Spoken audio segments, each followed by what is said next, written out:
Hey guys, Mark Yegi here. I just want to give you a quick comparison to some of the past crashes.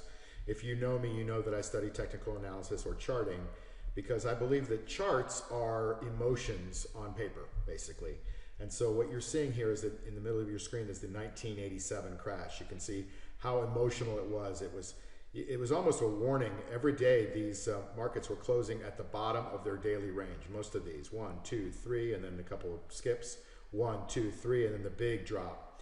And we had big drop, and we had a recovery on some decent volume. But what I want to draw your attention to, we can go into it day by day, but I'm not going to waste your time.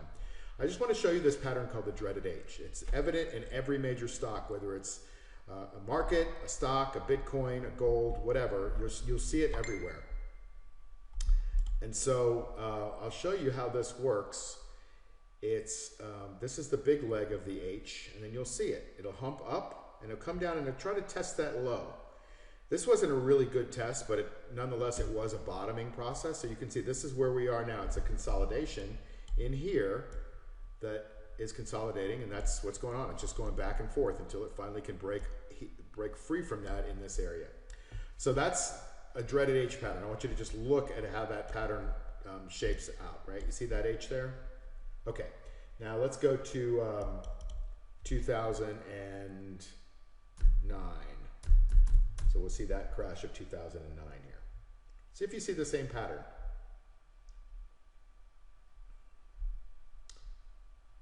Oops. Sorry about that. Got a year ahead of myself. Thought I could chart it there. Okay.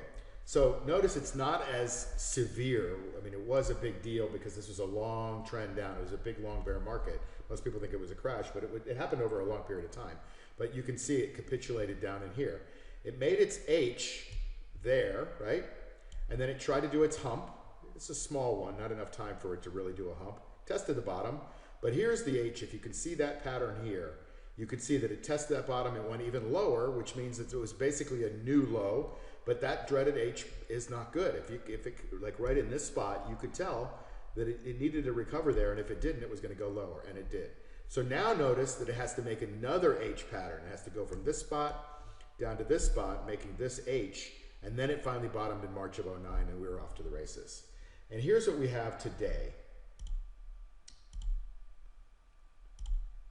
Okay, so today you're seeing a very similar pattern to 87. I think this is a similar pattern to that particular crash. So you're going to notice this severe leg down. You can see it's very steep, very emotional.